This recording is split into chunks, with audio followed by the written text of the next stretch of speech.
And this is the video where I discuss the Direct and reflect on the majority of major announcements and my predictions preceding the Direct, which we'll get to soon, don't worry. But on the whole, I can definitely see people put this Direct to a high standard going into it.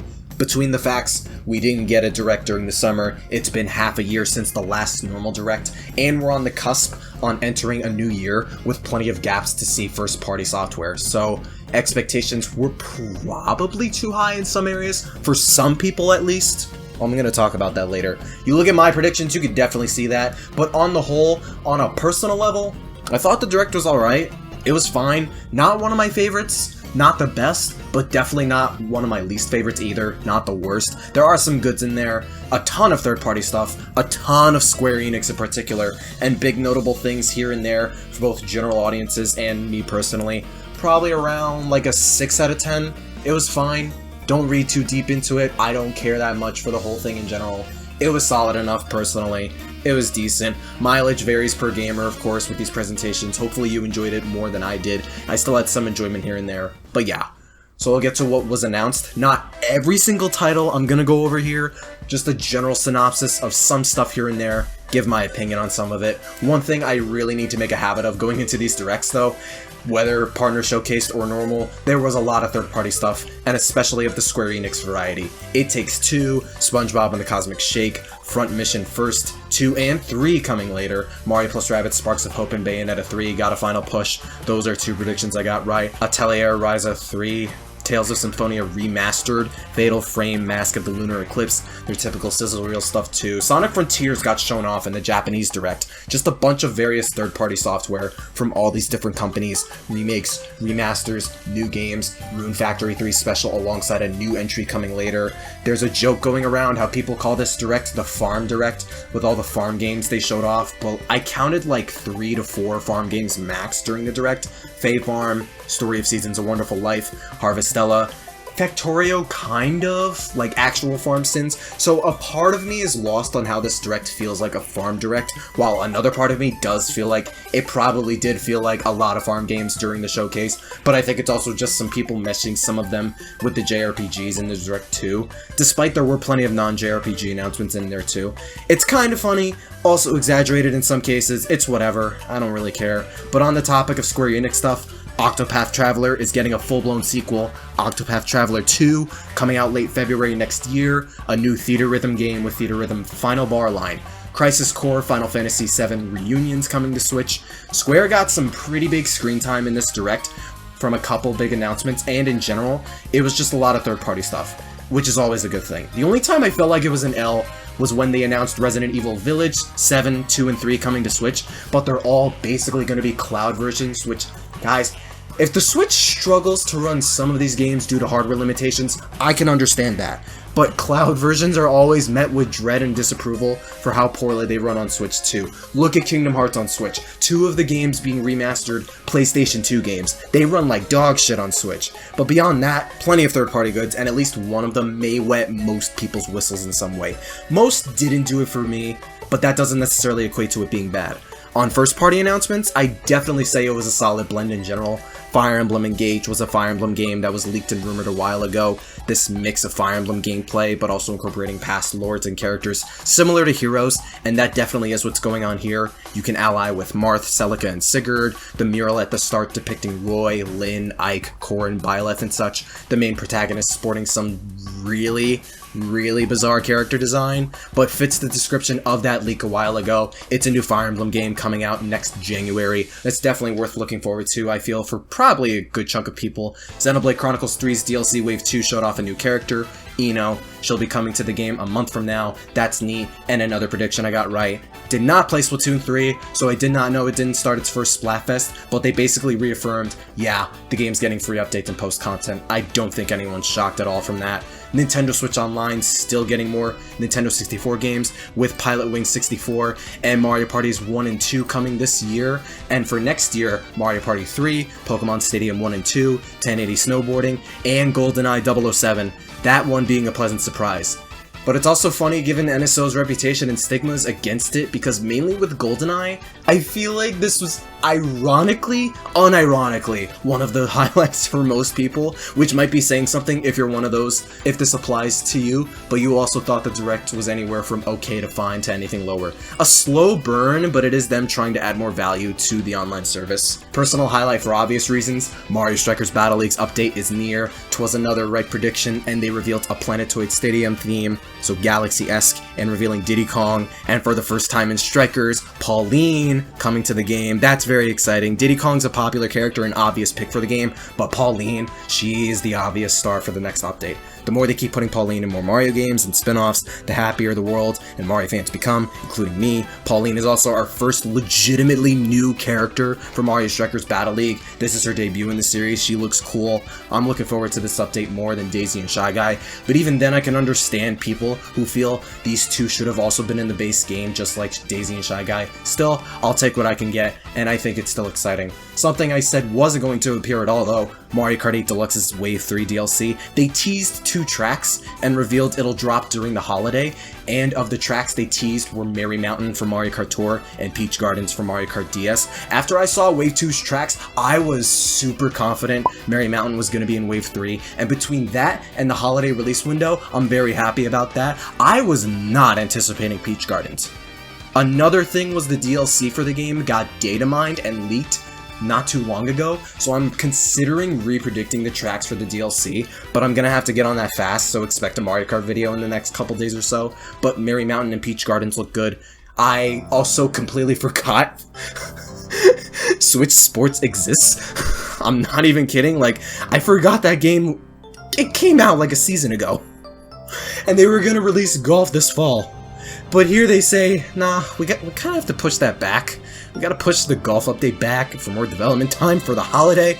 I'm gonna be honest, dude, they fumbled the bag so bad with Switch Sports. As far as press and interest surrounding the game, I'm sure the game sold well, probably. I see no one, and I hear no one talk about this game in any way since it launched, and the fact they're taking this long just for Golf, that feels so weird. That feels so weird to me, too. But closer to the end of the Direct though, they brought Miyamoto on. He mentioned the Mario movie and Super Nintendo World, talked about the mobile Pikmin game that has been out for a couple months now, Pikmin Bloom, and proceeded to confirm Pikmin 4 does exist, and he just leaves.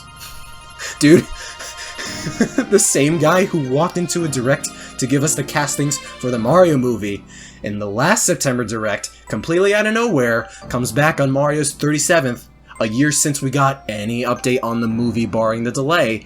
He mentions it, just casually about Pikmin, and leaves. Dude, the double bait with Mario movie stuff and with Pikmin Bloom, they can't do that. They keep doing this. They can't keep doing this, dude. I'll talk about Mario movie stuff in like 5 minutes or less, but bro, the comical whiplash I got during that was nutty. Pikmin 4 on the other hand, that's a pretty big deal. To be fair, we basically know next to nothing about the game, but it looks cool. It's coming out next year. That and a Blue Muppet out there is literally freaking out on top of the entire Pikmin fandom after waiting a literal decade plus for a brand new game, so this was a pleasant surprise all around. Kirby's Return to Dreamland's getting a remake by way of Kirby's Return to Dreamland Deluxe, with updated visuals and extra features and modes and whatnot. I did not play the original, so I don't know for certain. I didn't pay much attention. It's coming out next February though.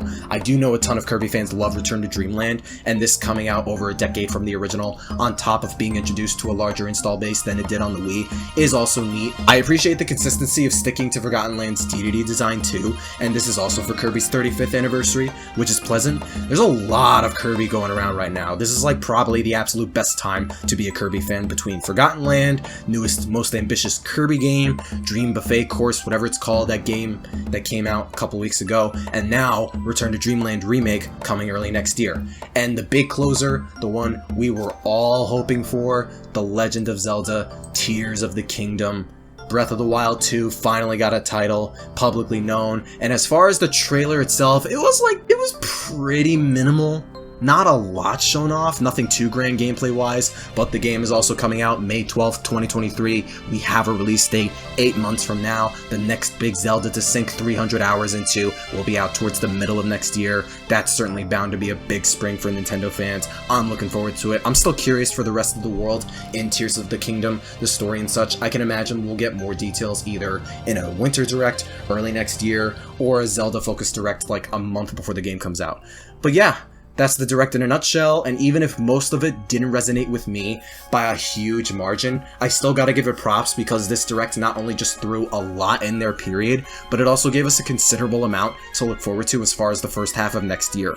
The first half of 2023, we're getting another Fire Emblem game, a Kirby remake of a relatively popular Kirby game, the next big Zelda, the sequel to Breath of the Wild, the biggest and most popular Zelda title, towards the end of spring, all the major third-party stuff with Octopath Traveler 2, Fatal Frame and such, not to mention the Mario Kart DLC and Splatoon 3's DLC. 2023 already looks pretty decent, all things considered, and we don't even know when Pikmin 4 will come out, alongside Metroid Prime 4 is still up in the air. So at least for next year, we have plenty of games to look forward to, still a few gaps here and there for the first half, but generally looking solid all around. And because of the second half of next year being a huge mystery right now, I'm just gonna rip the band-aid off and tear apart all my predictions that did not come to pass. You're gonna see me predict Odyssey 2 every time we get a Direct. Oh, Arlo predicting Pikmin 4 every Direct. Ridley fans predicting him every Smash game since Brawl. That's basically going to be me with Odyssey 2. I'm not giving up on Odyssey 2 happening, especially when the second half of 2023 is borderline a blank slate right now. I've said all my reason as to why I'm still a firm believer in Odyssey 2.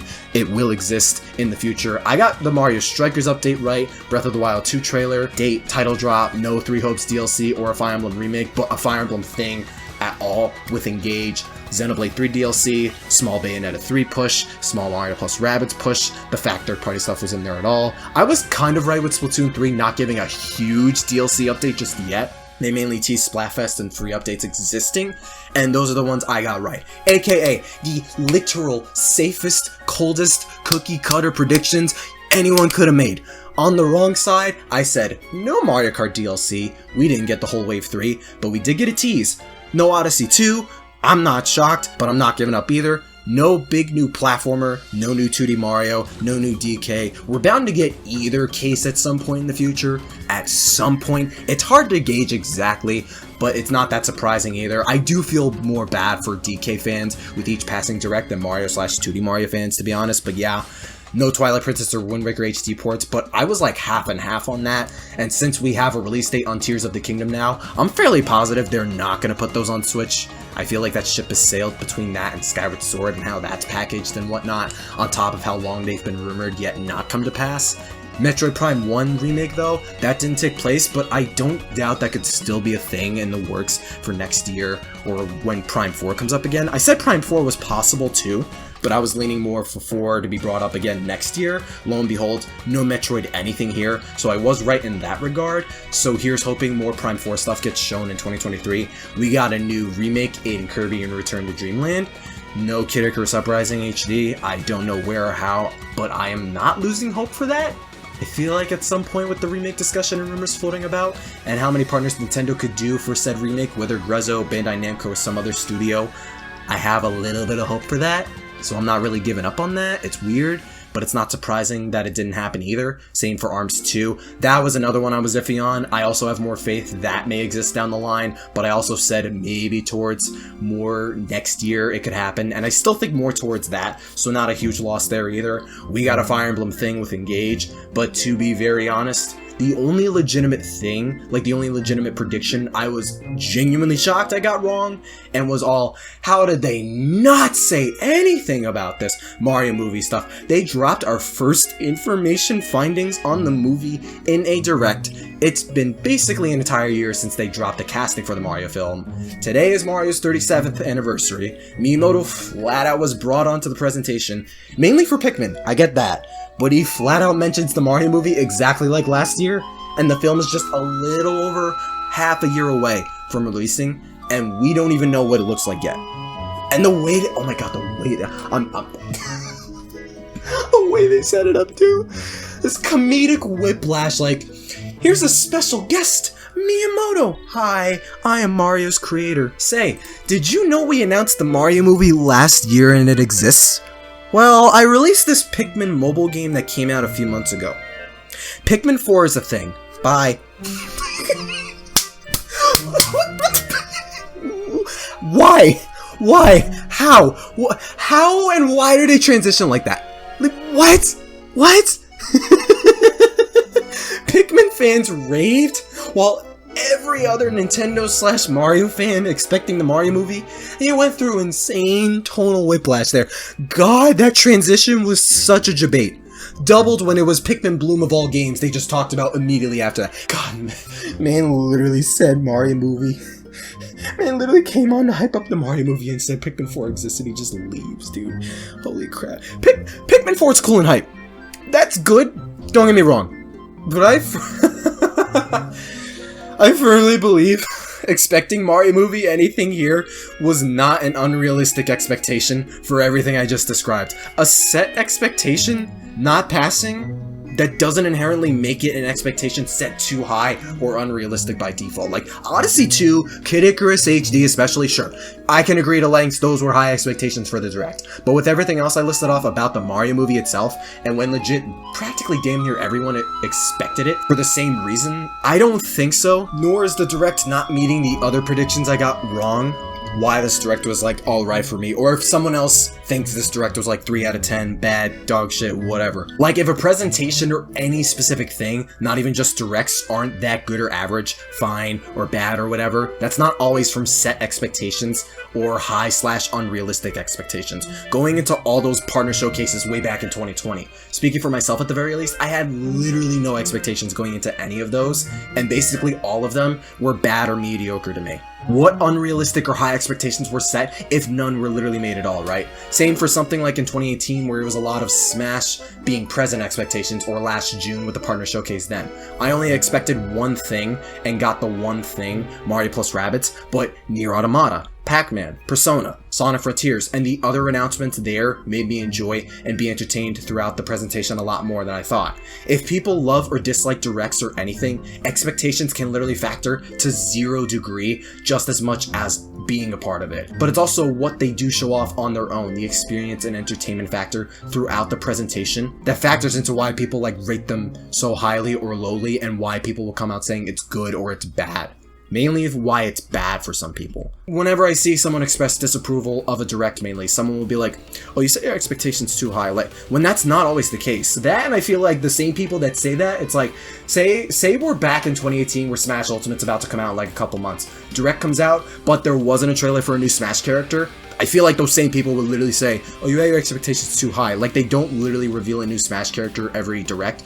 Like, my point is, between the experience and entertainment value going into those Directs, there's more at play to why some people might not like a Direct as much as the next guy, and not only is that fine if someone isn't a fan of the Direct or any specific media, you shouldn't let that bother you when it's a video game presentation and you can literally just ignore anyone who might have enjoyed it less and keep up the excitement and enjoyment for yourself. Like, I think this Direct on a personal level was fine and okay, but that's also why I stress mileage varies per gamer with these presentations more than anything else usually. It's true. But why people come to those sour conclusions literally makes enough sense to validate it, just like the happiness from those coming out of the Direct that like it more. That was a whole tangent I just went on regarding Directs and expectations and people being happy or pissed about video games. You could probably throw this out on social media and use it as an example or whatever, but yeah. Shocked we got nothing more on the Mario movie. I would hope we will get a trailer within the next couple months or so. That clock's ticking towards April 8th. So we have to get something on the movie very soon. We know more about Sonic 3 than the Mario movie, and that comes out in literally more than 2 years from now. Do y'all get what I mean when I say we should probably get a trailer before this year ends? Beyond all that though, yeah, Direct was decent, I enjoyed it enough. Let me know your thoughts in the comments. I'm probably gonna do that Mario Kart 8 predictions revision video. I did not mod my second Switch yet. I will at some point, but I am considering replaying Mario plus Rabbids Kingdom Battle on my own time and reviewing that plus LPing the DK DLC, but besides throwing out upcoming ideas and plans for the channel and videos. Thank you very much for watching, and stick around for more Nintendo content on the channel, covering Mario, Zelda, and other Nintendo games. Stay super. 哟，嘿，妹妹，嘿，我来呀！共和大哈哈呀！